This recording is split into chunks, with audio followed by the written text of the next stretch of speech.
Hello les amis, c'est Mortal G, j'espère que vous allez bien. Écoutez, belle surprise aujourd'hui, j'ai reçu la continuité. Vous vous souvenez que j'avais reçu Musclor dans sa version Maître de l'Univers Origins qui viennent de sortir, qui sortent en France en ce moment même via Amazon en tant que partenaire. Et en fait, j'avais reçu, ou du moins commandé via un ami aux États-Unis, la première série, la première vague des Maîtres de l'Univers complète. Et il avait eu la chance d'entrer dans un magasin Walmart et le Walmart les avait tous en un seul exemplaire. Je crois qu'il y avait 2 ou 3 Musclor à part ça. Le reste, bien sûr, il les a pris. Il me les a pris. Donc comme vous voyez ici, Musclor, Tila, notre Skeletor, le Musclor. Et regardez, le beau maître d'armes. Qu'est-ce qu'il y a d'autre? Démonia. Et, pour terminer, le monstre. Donc voilà, on a un bel éventail, toutes les figurines sont là, elles sont arrivées. Je suis heureux comme tout et je vais vous les présenter, vous les faire découvrir. J'ai hâte de vous présenter tout ça, bien sûr. Elles sont là, elles sont en main, je dirais. Je suis trop content donc de revivre le renouveau des Maîtres de l'Univers Origins. On sait très bien, et je vous l'ai déjà dit, que c'est ma gamme phare. Ce sont mes figurines préférées parmi toutes celles que je peux avoir dans mes différentes collections que vous avez dû voir sur les vidéos que j'ai déjà passées sur cette chaîne Mortal G. Donc voilà, je vais aujourd'hui non pas faire Skeletor, parce qu'en fait cette carte, je pense que je vais la garder. Et comme j'ai commandé la version française, je vais attendre la version française pour ouvrir la version française, tout simplement. Et donc en revanche, je vais ouvrir toutes les autres et je vais me garder Musclor et Skeletor en boîte, pour le moment du moins, parce qu'en général je ne le fais pas spécialement, mais je garde toujours un personnage d'origine. Et là ce sont les versions américaines. Comme vous pouvez le voir ici, moi je vous ai déjà présenté Musclor avec cette carte française, et je vous ai parlé en fait que je gardais les cartes dans des pochettes comme celle-ci, Maître de l'Univers Origins, Card Back, et je fais des pochettes en fonction de chaque génération et chaque gamme des Maîtres de l'Univers, depuis le tout début. Donc il se trouve que j'ai bien sûr gardé, vous vous souvenez, la carte de Musclor, que je vous ai présentée, et on va pouvoir la comparer tout de suite. Vous voyez?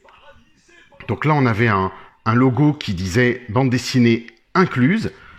Sur les États-Unis, on avait le Retroplay. On a le Retroplay, en fait, qui est remplacé. He-Man, en France, en Europe, en dessous, Most Powerful Man in the Universe, l'homme le plus puissant de l'univers. Donc, en fait, ils ne l'ont pas mis sur la version européenne, comme vous pouvez le voir, ce qui est surprenant, puisque de toute façon, elles ne sont pas traduites. Et il y a pourtant des étiquettes, alors je vois pas pourquoi ils n'ont pas poussé plus loin. On a ici ce logo New 20, donc pour 2020, bien sûr. Et au dos, on retrouve bien sûr la même chose, mais regardez les variantes.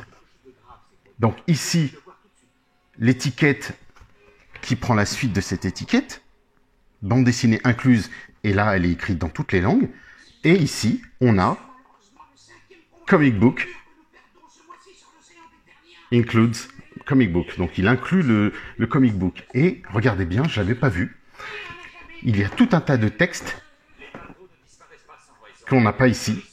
Donc vous le voyez, juste ici. Modernizing and celebrating the original 80s Masters of the Universe action figures. Donc ils ont modernisé et ils célèbrent les figurines originales des Maîtres de l'Univers. Donc Masters of the Universe Origins give you the power to pose Eternia's greatest warriors as retro style figures or in new action. Bon voilà, il vous explique en fait, ça vous permet de poser les personnages, les grands guerriers d'Eternia en rétro style. Dans un rétro style. Donc je trouve ça super sympa qu'il l'ait précisé en dessous, alors que ici vous aviez vu qu'on ne l'avait pas sur la carte européenne. Donc c'est un peu dommage. De plus, ici, with the mystical power sword, the mighty He-Man protects Eternia from the forces of evil. Donc on a en plus une sorte de biographie. Regardez, juste en haut. Alors, elle est ici, dans le coin à gauche, sur la version américaine. Comme ça, on peut comparer. Donc avec son épée mystique, l'épée du pouvoir, le puissant Musclor protège Eternia contre les forces du mal. Donc voilà la traduction, toute simple, et on ne l'a pas du tout sur la carte européenne. Alors ça la rend plus propre, c'est vrai, mais je trouve que c'est dommage, parce qu'on a du texte en moins. Et regardez ici encore, on n'a pas de texte. il n'y a rien. Ici, bah, eux, ils l'ont intégré dans la version américaine. Et la même chose, bien sûr, sur chaque personnage. Là, vous avez He-Man, bien sûr, Musclor, Teela. Alors, en France, on l'écrivait avec un I. Le Man-at-Arms, donc le maître d'armes. Le Skeletor, bien sûr. Evil-Lyn, qui est Démonia. Et Beastman, qui est bien sûr le monstre. Et ici, regardez bien. Alors là, c'est bien écrit. He-Man, Most Powerful Man in the Universe. Et pareil pour Teela. Heroic Warrior Goddess, Man-at-Arms, Heroic Master of Weapons, et pareil, Skeletor, Evil Lord of Destruction, et Evil-Lyn, donc Démonia, Evil Warrior Goddess, et le Beastman pour terminer, Savage Henchman. Donc, on a vraiment une belle différence dans les cartes, ce qui est surprenant, vous voyez, en plus même là, sur l'action, il fit Power Sword into hand, vous pouvez lui mettre l'épée du pouvoir dans la main, Twist into Powerful Battle Position. Donc voilà, je voulais revenir sur les figurines et le distinguo que j'avais fait, puisque comme elles sortent fraîchement, on peut comparer la carte européenne et la carte américaine. Donc, bah, moi je vais garder celle-ci en boîte. Voilà, je me suis toujours gardé un Musclor en boîte, donc ça, là c'est l'occasion, ce sera la version américaine avec les textes. Bien sûr, il faut savoir que dans celui-ci, il y a une petite bande dessinée comme celle que je vous ai présentée, sauf que celle-ci a des textes, alors que la version européenne n'a pas de texte du tout. Donc ça, c'est un petit rappel que je vous fais par rapport à la vidéo que je vous avais présentée de Musclor. Donc, bah écoutez, il y a quand même, pour moi, quelques belles différences. Je garde cette carte-là, et puis avec Skeletor, donc je ne vais pas ouvrir ce Skeletor non plus. Je pourrais repositionner toutes mes belles petites cartes à l'intérieur de mes pochettes et puis les garder comme je l'ai fait pour chacune de mes figurines depuis les années 80. Bon, les années 80, il m'en manquait, je pense que certaines ont disparu lors de déménagement. Mais j'ai gardé toutes les classiques sans exception, celles de 2002, et puis bien sûr les nouvelles, il y a de quoi faire. Aujourd'hui, bon allons-y, on passe à l'essentiel. Je vais vous présenter Teela. Teela, donc dans sa version anglaise, américaine. La voici. Regardez cette belle carte. Alors, elle n'est pas unpunch, comme vous voyez ici. Là, il y a un trou parce qu'elles allaient être exposées, ou je crois qu'elles étaient exposées chez Walmart, donc forcément attachées. Elle n'est pas unpunch comme la carte que je vous ai montrée tout à l'heure de Musclor, quand elle sort directement. Donc, je suis très, très content. Je vais commencer l'ouverture avec Teela, non pas Skeletor ou les autres, parce que bah, on les a beaucoup vus sur Internet. Et puis, moi, je me suis dit, allez hop, Teela, c'est l'occasion. Regardez-moi comme elle est belle. Donc, rétroplay, pareil. Et ici, on a son texte en anglais. Heroic Warrior Goddess. Donc la déesse guerrière héroïque. Rétroplay, modern posing dessus. Et toujours ce petit logo. Donc ça montre vraiment des exclusivités sur ces figurines. Voilà, on retrouve donc notre belle Teela. Attends, on va faire une petite mise au point quand même. Voilà. Teela, elle est vraiment superbe. Et au dos, là c'est parti. Qu'est-ce qu'on a au dos ? Alors, on a Includes Comic Book, donc ça inclut le comic book, le fameux dessin, superbe artwork de Axel Jiménez et de Francisco Escarp, qui sont les dessinateurs, qui sont d'ailleurs dans mon groupe Musclor.org, et j'en suis assez heureux, et donc ils ont accepté de faire partie de Musclor.org, donc le groupe que je dirige aussi, enfin voilà, que j'ai sur Facebook, si vous voulez nous rejoindre, pour celles et ceux qui nous rejoignent. Et puis bien sûr, vous voyez Teela, Fit Magical Staff into Hand, donc vous pouvez mettre son bâton magique dans sa main. Le bâton, c'est le bâton de K. Donc c'est un bâton qui datait depuis la nuit des temps dans la gamme des maîtres de l'univers, enfin, du moins depuis l'origine, que Teela a récupéré dans le futur, bien sûr. Alors, on a Twist into Powerful Battle Positions, donc vous pouvez la tourner pour de superbes positions de combat. Alors la particularité de Teela, il faut le savoir, en termes de jouets, elle existe avec cette armure du serpent. Alors bien sûr, les gens qui connaissent Teela ne l'ont jamais connue comme ça dans le dessin animé, puisque en fait, à l'origine, dans les premiers mini-comics, il était question d'avoir Teela, la déesse guerrière, et la déesse verte qui apparaît dans la gamme des maîtres de l'univers, qui a été déclinée plus tard dans les maîtres de l'univers classiques en vert. Et dans la bande dessinée de Alfredo Alcala, elle était en vert. Et donc, on pouvait distinguer deux personnages différents, mettre l'armure et ça devenait la déesse verte, et en enlevant l'armure, c'était tout simplement Tila. Donc on avait deux personnages en un, c'était vraiment super beau. Et donc ils ont gardé ce principe-là, puisque, ben voilà, c'est la continuité, ce sont les maîtres de l'univers Origins, donc Tila, Origins. Voilà, donc bien sûr ce n'est pas écrit Origins, c'est pour nous différencier les marques. Mattel l'a créé comme ça, les différentes gammes. Et donc cette Tila, bien sûr, alors moi j'en ai pris deux volontairement, donc pour avoir la version Goddess, ou Tila en armure, peu importe, Tila en armure puisqu'on la retrouve assez fréquemment dans les bandes dessinées de l'époque, ou alors en version normale, Tila, que vous connaissez toutes et tous. Donc, allons-y, maintenant on passe à l'essentiel. Allez, on l'ouvre, je crois que j'ai assez parlé pour cette partie-là, et je vous dis à tout de suite. Et ben la voici. En fait, pas ouverte encore, parce que je voulais l'ouvrir avec vous. Regardez, donc au dos, on a ici attaché, donc je prends toujours mon petit X-Acto pour couper les élastiques, pour pouvoir détacher tout ça proprement, et même si je ne garde pas les boîtes, au moins vous avez la possibilité de la remettre. Donc là vraiment on est dans ce qu'on appelle un collector friendly. Collector friendly, ça vous permet, contrairement aux anciens blisters, de pouvoir repositionner la figurine à l'intérieur. Donc c'est plutôt pas mal pour celles et ceux qui souhaitent pourquoi pas l'ouvrir et la remettre dedans. Donc on va voir notre chère Tila. C'est parti. Bien sûr, avant toute chose, je vais ouvrir son pack d'armes au X-Acto et puis voir ce qu'il y a. Son petit bouclier, copie conforme vraiment du vintage.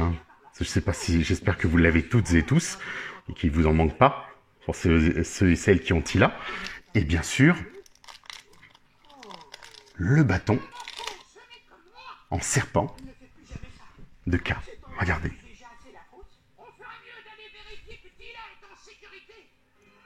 Allez vérifier que Tila est en sécurité, c'est mieux. Voici notre belle Tila derrière. Regardez. Alors, il y a une différence, oui, mais c'est Tila. Donc voilà, donc je suis super content de vous la faire découvrir, de vous la présenter. Bien sûr, on a le mini-comics qui arrive dedans. Donc superbe, le Beast Barrage, donc qui est le même mini-comics que je vous ai présenté dans Musclor. Sauf que là, bien sûr, comme je vous le disais, c'est la version américaine. Et il y a donc des textes, des bulles, que vous pouvez voir ici. Alors, je ne sais pas si vous avez entendu, Tila a bien appelé Gringer, en fait, avec un G. C'était sa version française. Voilà, donc vous voyez un petit peu la bande dessinée. Je vous la présente tout de suite, comme ça on perd pas de temps. Avec des bulles. Donc j'aurai toutes les variantes de cette bande dessinée et des prochaines, puisque j'espère avoir Spectror aux États-Unis et Spectror en France. Mais les autres, je vais les prendre tous en France certainement, ou alors à l'inverse, ou tous aux États-Unis en fonction de l'ordre de sortie. Donc vous voyez le Beast Barrage avec toujours au dos les 6 premières figurines de la première vague des maîtres de l'univers. Donc voilà. Je me suis dit, on a Musclor, Tila. Je vous présenterai peut-être le maître d'armes. Non, je vous présenterai certainement Démonia. Donc allons-y, c'est parti. Qu'est-ce qu'on a? Alors Tila. Regardez comme elle est belle. Donc cette armure, alors je vais vous donner tout mon ressenti. Elle est souple. Très souple. Regardez, ça se plie sans problème. Alors que l'ancienne était plus rigide que ça. Mais j'ai l'impression, en main, comme ça, de tenir Tila, l'ancienne, vraiment, d'avoir cette sensation. Donc on va aborder un peu tous les sujets. On va regarder ce bouclier. Alors comme vous pouvez le voir, le bouclier contient une poignée, ce qui a changé par rapport à l'ancienne Tila où elle avait juste une main plate. Ici, on peut mettre le bouclier dans sa main. Voilà. Elle tient son bouclier, ou alors on peut mettre le sceptre à droite ou le sceptre à gauche et le bouclier dans les deux sens. Donc ça, c'est tout à fait possible. Ensuite, le bâton de K, qui lui peut aller donc dans sa main sans problème. Ça se clip plutôt pas mal.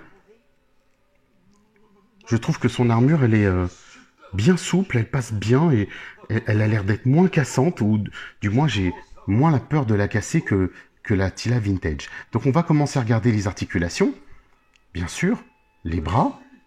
Là pour le moment, plutôt rigide, vraiment, toutes les articulations sur ces figurines sont franchement chouettes. Elles sont solides, elles me paraissent plutôt pas mal. Il n'y a pas de rotation ici au niveau du biceps, comme on peut le trouver dans la gamme pardon, Classics. Mais en revanche, on retrouve une rotule au niveau du bras, qui permet même de pivoter le bras dans tous les sens, arrière comme avant, en haut et en bas. Donc vraiment top. En termes d'articulation, c'est génial. Et la main, eh ben la main, vous voyez, il y a une rotule, c'est pareil. Je ne sais pas si on peut la voir, la distinguer. Mais c'est plutôt bien caché. Gauche, droite, haut, bas. Donc c'est franchement aucun souci. Plutôt souple. Ensuite, on va détacher ça. Les jambes. Alors allons-y. Est-ce que c'est solide tout ça? C'est toujours la crainte qu'on a. Alors elle bouge. Vous voyez la jambe? Avant, plutôt bien. En arrière, bon, il y a plutôt... pas plus que la poupée de l'époque. Un peu plus que la poupée de l'époque, surtout qu'on peut garder la pose. Donc ça, c'est plutôt bien. Et en termes d'écart facial, donc on va voir éventuellement ce qu'on peut faire. Bah écoutez, franchement, c'est beau, hein. Regardez. Donc, grand écart. Bon, il faut y aller mollo. Là, je préfère faire très attention parce qu'elle est quand même fraîchement arrivée. Donc, on va y aller tout doucement. Voilà, surtout que elle est beaucoup plus petite et plus fragile que le musclor que vous avez déjà vu. Elle est vraiment beaucoup plus petite. Elle est du moins à la même échelle que la Tila. Donc ensuite la jambe, regardez. Il y en a beaucoup qui se sont plaints de ces fameux genoux. Bon, comme je vous l'ai dit, moi, ça me perturbe pas, j'aime beaucoup. Vraiment, ça me gêne pas. Donc je préfère avoir ce type de genou qui donne une impression de distance, de pliure et qui garde l'esthétique de Tila. Puisqu'on va comparer tout ça, bien sûr, avec la vraie Tila. L'original, la vintage. J'ai pas pris les nouvelles, ça sert à rien. Et donc, vous voyez le pied, pareil, rotule à droite, à gauche, en haut et bas. Donc super. Et alors ça c'est sympa, il y a un pivot au niveau du tibia. Donc vraiment super bien articulé notre Tila. Donc je fais quand même très attention parce que toujours un peu peur, mais bon voilà, c'est fait pour être joué avec. Donc il n'y a pas de raison que ça casse. Puis si ça casse, on saura quoi faire. Donc vraiment bien, articulation droite-gauche, la même chose sur les autres, sur jambes et bras. Donc vraiment sympa. Et puis au dos, allons-y. Alors là, franchement, moi je retrouve Tila. Hein. Je vous cache pas que le sentiment, que dans les mains comme ça, la matière, c'est la Tila de l'époque et j'ai moins peur de la casser du moins. Alors, je me demande si je vais pas finir par remettre mes vintage dans des boîtes toutes spécialement faites pour ça. Mais franchement, si vous regardez les coudes, je trouve qu'ils sont bien cachés. Comme pour les genoux, donc je vous disais les articulations des genoux. Alors c'est sûr que ça fait un peu étrange parce qu'on se dit oh ça fait un trait, mais je me dis que ça fait une pliure de genou. Ça passe bien. Alors que généralement ils mettent plutôt des traits d'articulation. Donc Mattel a plutôt pris cette option de faire ça. Ensuite, écoutez, on va enlever son armure parce que il le faut pour voir à quoi ressemble notre cher Tila et sa tête et autres. Alors là, je vois qu'il y a déjà bip. Première chose que je vois souvent sur les nouvelles figurines. Regardez. Je ne sais pas si vous le voyez ici. Sur son front. La peinture. Donc je sais que je peux la retirer, elle va partir et ainsi de suite. Mais ça veut dire que la peinture dorée a été mal appliquée sur son diadème. Mais bon, on va reprendre... On va partir du début. Donc les hanches, moi j'ai pas de souci d'une manière générale avec la figurine. Voilà, je sais pas si on peut mieux voir. Les bras peuvent bien tenir le long du corps. La tête. Alors la tête, il y a une rotule haut, bas. Regardez ça. Droite, gauche, sans souci. Donc franchement, aucun problème d'articulation à ce niveau-là. Donc il faut savoir que vous le savez déjà, bien sûr, que tout se démonte, tout se détache, les pieds, les mains. Je ne vais pas lui faire de torture comme je l'ai fait à Musclor, mais normalement, on doit pouvoir séparer les corps. Ah, ça vous fait mal, hein, moi aussi. Donc, les corps, les têtes, les bras, les mains, tout se détache dans cette gamme. Et on va pouvoir mélanger, si vous le souhaitez, mélanger Tila avec, je sais pas, Démonia ou autre. Moi, bon, je fais pas ça, mais bon, en même temps, voilà notre Tila. Donc, je vous la présente. On va remettre son armure parce qu'il y a quelque chose que je vais faire quand même. C'est la moindre des choses. Alors je vois que la tâche, elle est plutôt Il y a un petit rectangle là qui est franchement solide et qui me donne confiance dans la tâche parce que celle du vintage, beaucoup de plastique ont faibli, je vais dire, pour pas dire que se sont cassés ou se sont amoindris, mais beaucoup ont faibli et c'est ce qui me faisait peur. Donc voilà. Là, non, pas du tout. Elle tient bien et elle est belle notre Tila. Moi, je l'aime bien. Franchement, je l'aime bien. Et ben, vous savez ce qu'on va faire. On va voir à quel point elle est jolie. Alors, ici, c'est pareil, hein, des petits points de peinture. Bon, alors, je sais que c'est du travail à la chaîne. Regardez sur l'épaule, on a encore un petit point de peinture qui est en haut, là, juste ici.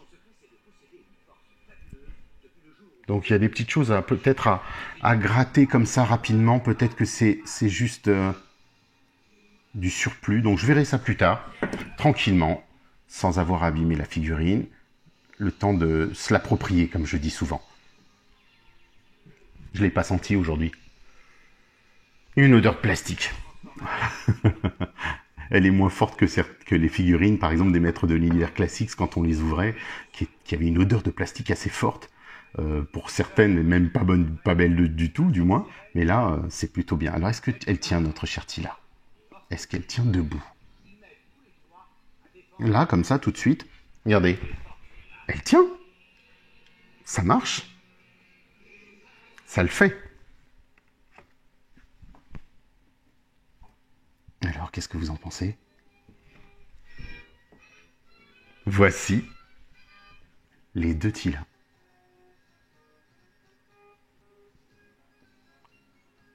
Alors, on va comparer ça tout de suite, bien sûr. Mais il y a de belles ressemblances. Après, on modernise, bien sûr, on doit réadapter la figurine. Mais on va regarder ça ensemble. Dans un premier temps, regardez l'armure.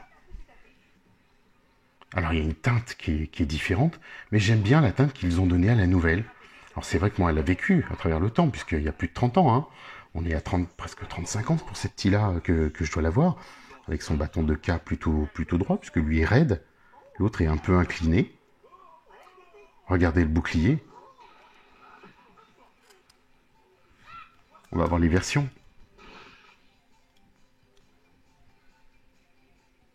C'est la même chose, hein. Franchement, c'est super bien. L'intérieur, comme je vous le disais, a juste varié, puisque l'ancien se clipait sur le bras, avec la main plate, comme si elle allait jeter un sort, et le nouveau, comme vous voyez ici, s'attache dans la main. Et ensuite, on a le bâton de K, bâton du serpent. On va essayer de faire une petite mise au point pour que vous puissiez me voir. Mais c'est ça, hein. Et l'ancien bâton est plus grand. Regardez.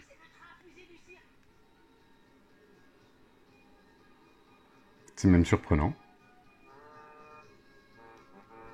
Alors, quelque chose que j'ai constaté qui était différent aussi, c'est la peinture. Ici, on a une peinture qui fait pas doré, qui fait, je sais pas comment je pourrais dire ça, ça fait un peu vert cacadois, je peux pas dire ça autrement. Je trouve ça dommage parce que le doré qu'il y avait sur Tila, alors il se trouve que sur la totalité de l'armure, vous voyez ici au niveau des bracelets, que j'avais même repeint pour certains, parce qu'au fur et à mesure, certains se ternissent, ou du moins verdissent. Mais d'une manière générale, la peinture dorée, elle n'a pas bougé. Elle est là, elle est vraiment superbe. Alors qu'ici, on a une peinture qui est complètement différente. Alors attendez, on va enlever son armure pour mieux se rendre compte. Idem pour mon autre Tila. On va regarder tout ça. Je vais enlever les armes, qui sont bien sûr rétrocompatibles, vous le savez. Voilà, on a une différence dans la dorure. La tête, bien sûr, a évolué. On a toujours ce petit bleu dans les yeux. La tête paraît plus structurée, plus fine à gauche. Mais on reconnaît vraiment la poupée, le style poupée vintage qui est vraiment très très beau. J'aime beaucoup ma Tila. Et puis, regardez la nouvelle, bon, plutôt bien proportionnée. On prend les tailles, c'est la même taille, c'est la même chose. Regardez ça. Jambes, bras, les dessins sont vraiment les mêmes. Ceci sur son short, sur son pagne, du moins son body. Et sur les bracelets, ou... Oui, sur les bracelets. Alors, on ne peut pas le distinguer, peut-être pas ici, je ne sais pas si vous le voyez. Regardez, il y a des dessins sur son bracelet. Et bien on les retrouve. On les retrouve bien sur l'ancienne Tila. Donc ils ont bien respecté ça. Mais j'ai quand même toujours un faible pour ma première Tila parce que, regardez les teintes, les couleurs. Là. Alors la texture de jambe est plus plastifiée, vous savez, comme la peau des Big Jim. Donc on trouve vraiment ce plastique de l'époque. Alors peut-être que, je ne sais pas si c'est écrit derrière, peut-être, c'est pas une version française, je pense que c'est une version Taïwan que j'avais. Mais vraiment pas déçu de cette nouvelle Tila. Donc franchement, je fonce. J'en ai pris 2 parce que, comme je vous le disais, j'en voulais une avec son armure et une sans. Et ça va être très très beau, bien exposé dans mes collections, enfin du moins dans mes vitrines par la suite et sur toutes les étagères que je prends. Regardez-moi ça. Donc voilà, bah écoutez, on a fait le tour avec notre Tila. Beau personnage, à suivre. Et puis il y en a plein d'autres qui arrivent là de toute façon. On continue avec bien sûr Démonia, que je vais vous présenter, je pense, juste après. Et puis on continue avec le Skeletor, le monstre, le maître d'armes.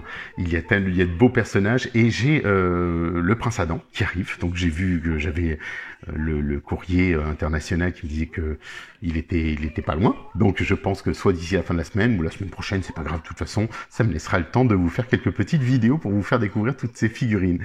Donc vous avez peut-être vu mon petit Wundar aussi. Alors ça, Wundar, pour celles et ceux qui ne le connaissent pas, c'est une figurine un peu mythique, on va dire.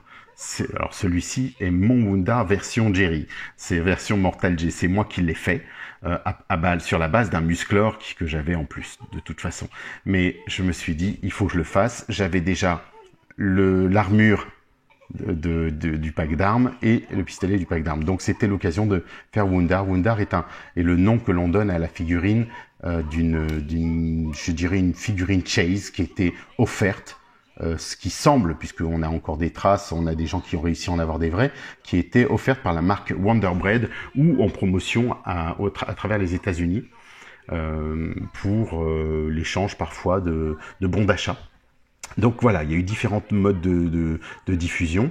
Ce personnage a même été tellement plébiscité qu'il a été réalisé dans la gamme maître de l'univers Classics, qui est très très beau. Il a été offert il me semble, comme figurine de la collection, mais si on prenait l'abonnement. Enfin voilà, donc je me suis dit, tiens, c'était l'occasion de faire mon Wundar et je vous le présente parce que, voilà, il fait partie de ma gamme, il fait partie de ma collection. Comme ça. Mais écoutez, pour l'heure, on revient sur notre belle Tila. J'espère qu'elle vous a plu, j'espère qu'elle vous plaît. Moi, franchement, en termes de jouabilité, je sens qu'on peut faire de très belles choses, de belles poses. Comme je vous l'ai montré tout à l'heure, on va pouvoir s'amuser avec cette Tila. L'exposer, la mettre avec musclor, pourquoi pas, tiens, allez hop, sur le tigre de combat. Vous voyez la différence de gabarit entre les uns et les autres. Mais ça passe. Les couleurs sont plus vives, c'est agréable, donc non, aucun problème, vraiment là-dessus. Super, ils ont fait un très très beau, une belle Tila. Voilà, je peux pas dire autrement. Allons-y, écoutez, je vais vous laisser. Pensez au petit pouce pour moi, s'il vous plaît. Parce que je vois qu'il y a des fois des centaines, je vois 500, 600 vues, mais j'ai pas de pouce, alors bon, voilà, c'est tout. Pensez à un petit pouce, et puis, abonnez-vous. Ça, c'est plutôt pas mal aussi. Je vous mettrai le petit logo. Et, écoutez, comme je le disais selon la formule consacrée liée au maître de l'univers, bon voyage. À bientôt.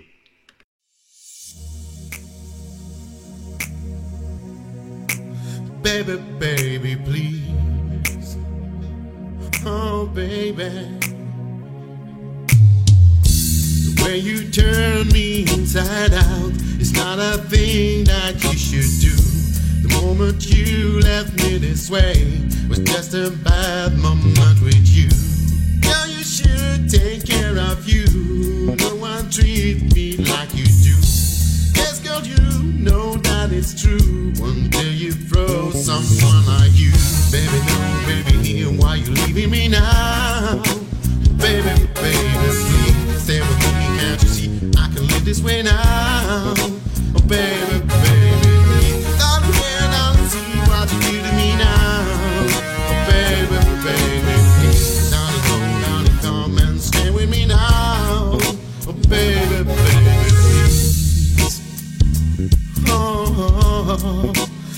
baby, baby, please. Oh, baby.